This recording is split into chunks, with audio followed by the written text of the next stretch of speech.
One of the best things that I think that I'm good at that I like to share with others is understanding how to analyze a real estate deal to see if it's a good investment or if it is not a good investment. So that's what we're going to do here today. I'm going to show you number one, how to find different properties that are available for investment. And then number two, we're going to actually analyze one together. So with that being said, let's dive in. So I'm going to share my screen here with you guys, and we're just going to come to LoopNet and Crabtree, which if you want to check out Crabtree, you can go to Crabtree.com as well. These are two places to find commercial real estate properties for sale and for lease. We're going to focus on LoopNet today, and I don't know what kind of property we're going to analyze. We're just going to go look for one. I live in Atlanta, so we're going to find some properties in and around the southeast area that are available for sale. Now, when you're kind of, on the map here, you can see all the different ones available for sale. You can also just kind of scroll through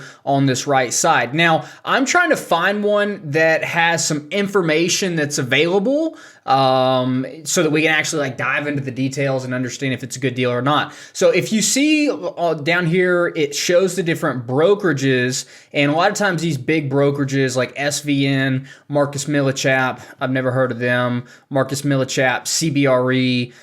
If you come inside of here, it will actually have the information, but you'll have to sign what they call as a confidentiality agreement or a NDA, non-disclosure agreement, and you can click here to access. Well, when you click here, it asks you to log in, and so for purposes of this video, it's kind of keep this information confidential. I can't share with you those, but you're allowed to come in here and view those absolutely free. So I'm kind of limited in what I can share with you on this video, but you can come on and view all information on all of these properties, again, absolutely free. They just ask you for your email. So effectively, I'm looking for a deal that does not have that, and I can just see all the information available, right? So I'm kind of looking for a deal that is not listed by one of those big brokerages. I'm also not looking for auctions. You can see all of these, or most of those down there, were auctions. I don't really want to look at an auction. I just want to look at something with a listing price. So let's narrow it down. Let's come up here and let's look at only multifamily properties. Okay. And let's look in the South Atlanta area and see what all we have available down here. So how about we look for these guys right here might look good. This is a $4.6 million deal. This is listed by Rachel. She does have a data room, so I don't want that one. Let's find these. Let's see what these in Cedartown look like. Matthews, and let's see if we have to fill something out. They give us some information, but are they going to give us the unit mix? Nope, we're still going to have to fill it out on their own website. That's smart of them to get our information on their own website. And let's see, we got a 4-unit quadplex right here. This is interesting. Cash buyer preferred. This might be a good little deal. So cash buyer preferred, rare opportunity to own a renovated quadplex just north of Atlanta. This beautiful property is located in a cul-de-sac. 1, 2, 3, 4. So this is the property. Okay, cool. Let's see. These 4 townhomes have been remodeled. Very easy to rent out. Each unit has 2 assigned spaces. Location's close to shopping. Awesome, awesome. Don't miss this opportunity. Do not disturb tenants. Drive-by only. Showings will be arranged. Unit 3037 will be vacant. Today's May 10th, so it's already vacant. Unit can remain vacant for buyer, or can be rented for around $1,630 a month. All other units are tenant occupied. Let's see. We have here some pretty good information. We've got 4 2.5s. I don't have the exact rent, but my guess, which I hate guessing, is that all these units are rented for $1,630 a month. I'd call Kristen here just to confirm that. I would ask for what is called a rent roll, which shows the different units here, which the different units here are 3031, 3033, 3035, and 3037. And I would just confirm what each of these units are rented for. Now, it's all renovated. It looks pretty nice. We could look up in this area. Let's view 3031 Parkside Court, Snellville, Georgia. Okay, and we'll come on here and let's see. Properties for sale on Zillow. Okay, so it's LoopNet and Zillow. Let's go through here and actually look for units for rent around here is what I want to find. So we'll go for units for rent and we'll see what all we got. So I'm just looking in Snellville, Georgia, where this is located at. Okay, so let's go here and let's look at price. Let's look at 2 beds, 2+ bathrooms. So we're pretty much looking at the same kind of units. And it would be great if I find townhomes, because these that we're looking at are townhomes, right?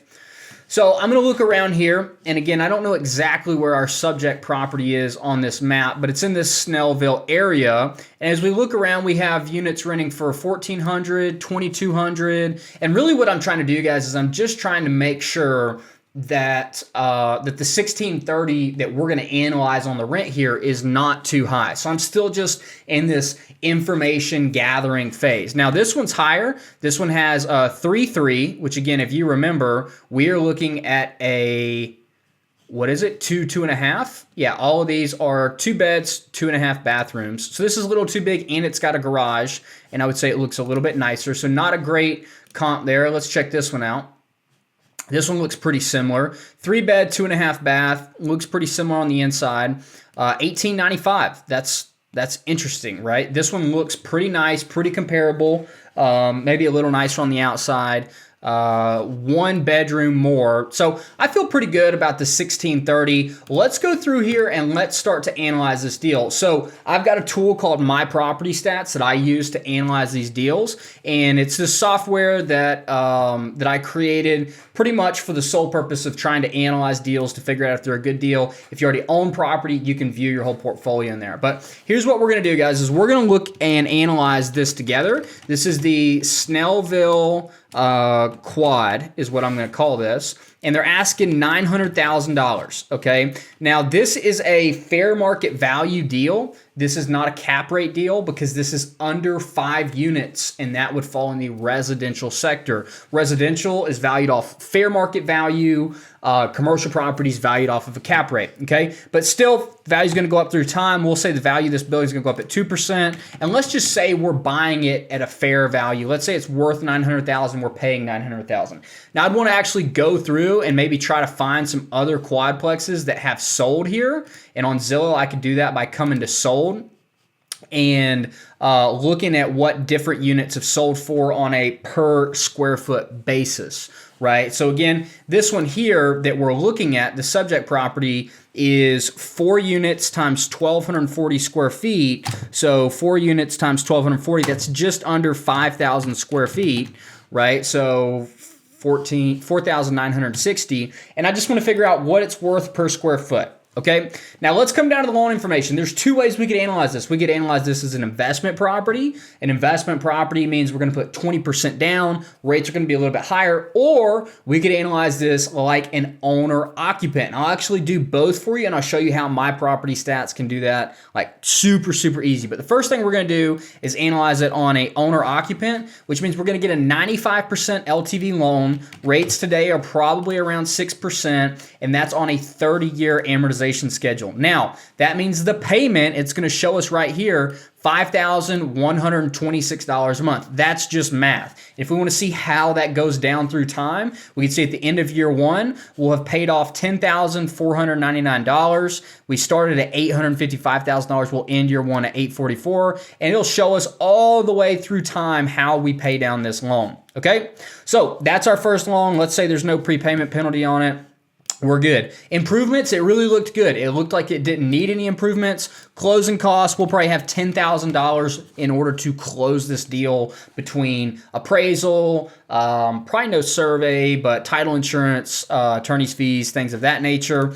And then if we're analyzing this as an investment, you need some operating capital. If you don't know what operating capital is, I talk about it all in Skip to Flip 2. I will give you that link absolutely free to the audiobook.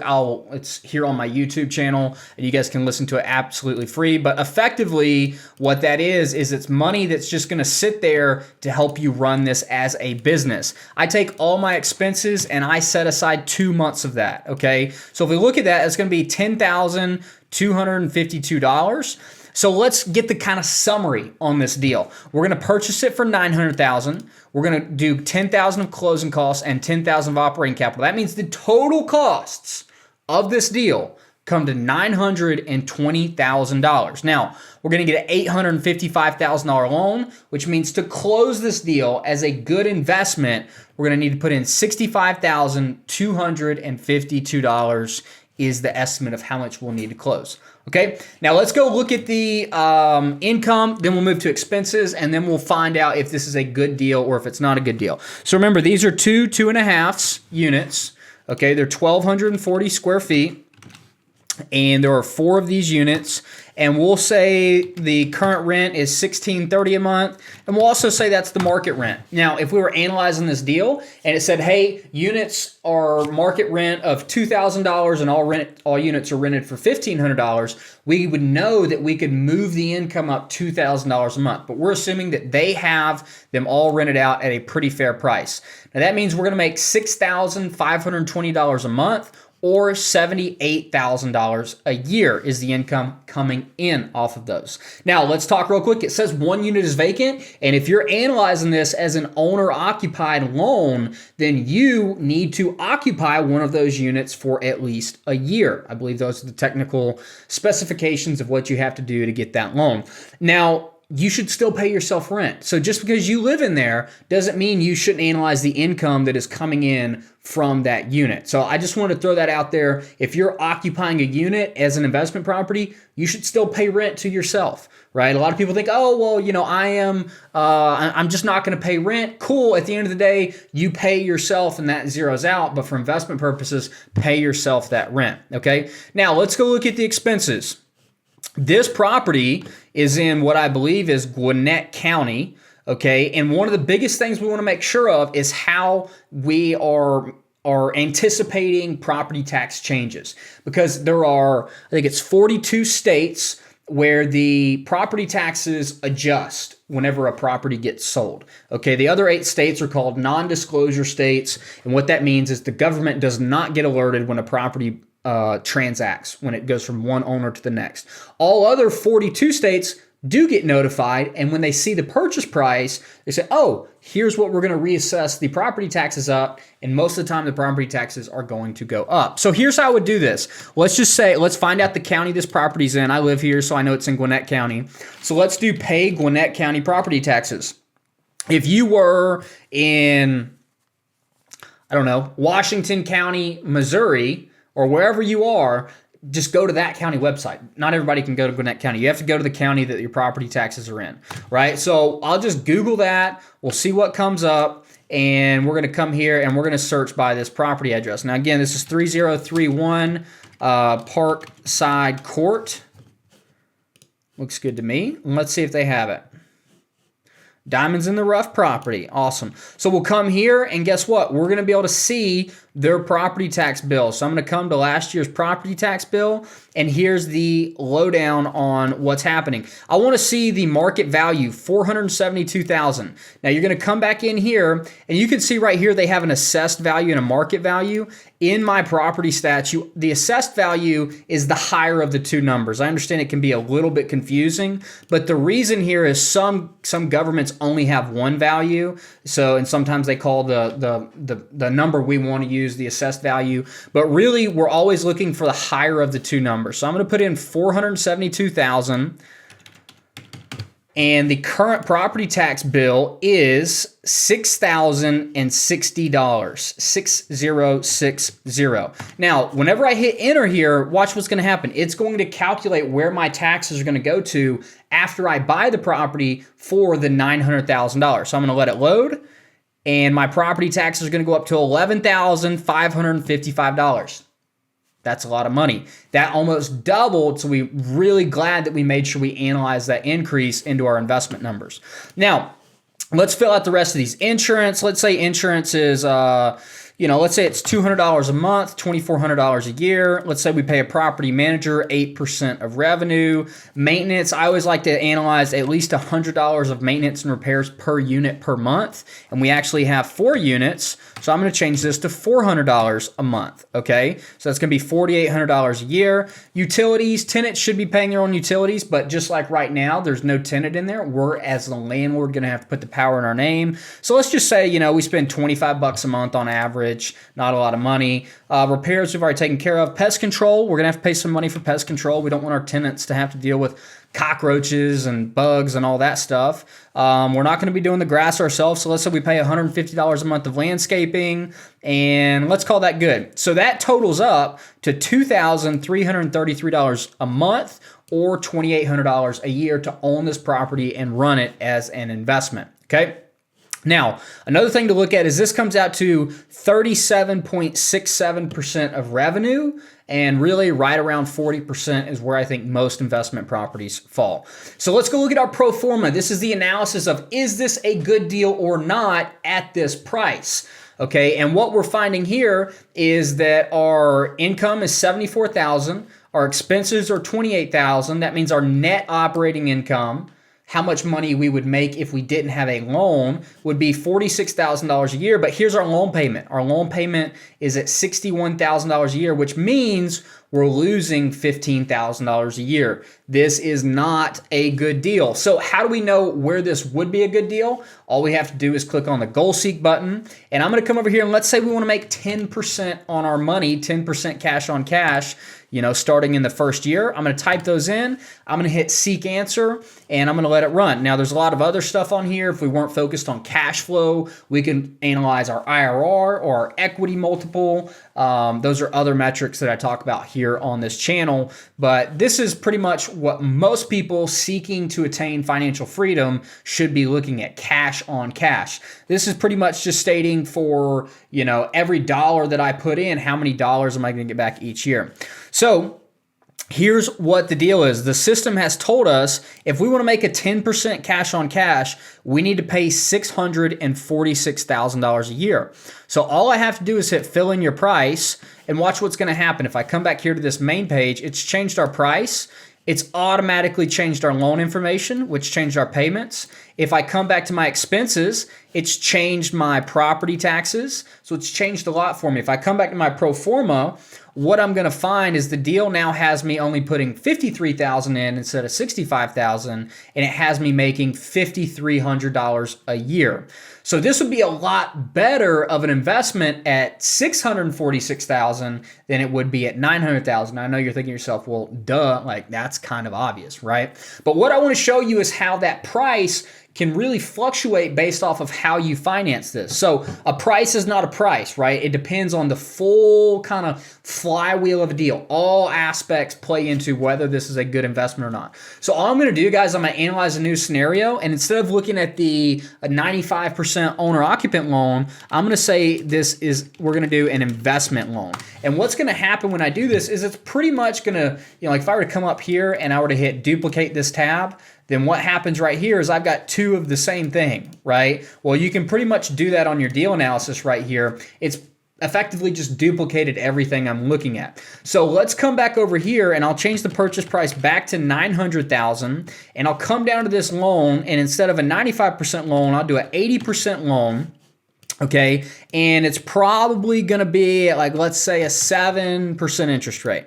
Okay, so now we are putting more money down, but our payment's a little bit lower. So again, if I want to come look at the pro forma at $900,000, originally it had us losing $15,000. Now it has us losing $11,000. Still not great. So if I wanted to go back and goal seek what price should I pay to hit a 10% cash on cash in year one with this loan, the answer is going to be different than with the last loan because I'm financing it differently. My monthly payments are different. My down payment is different. So let's see, cue the Jeopardy music. Let's see exactly what price it is that we should pay to make this a good deal. Here's the answer, $577,709. If we fill in that price, come check out our pro forma. Now the deal is going to cash flow $13,567 a year.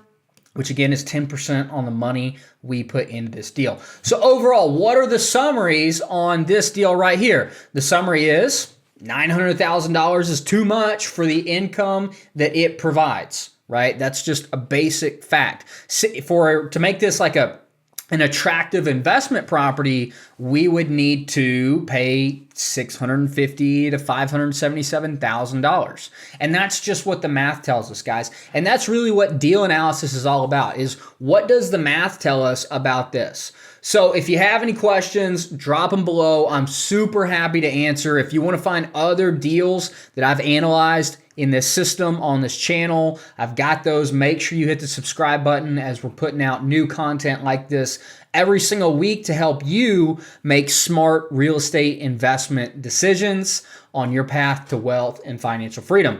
Also, by the way, if you haven't read these books, you can do so. The link is below. I've got the audiobook here on YouTube, absolutely free, and I'm giving away the written copy in PDF, absolutely free as well. You can get that link below, or go to haydencrabtree.com/free book. I hope you guys learned something. I hope you'll join me in the next video, where we're going to talk about some other awesome real estate investing tips. Be great.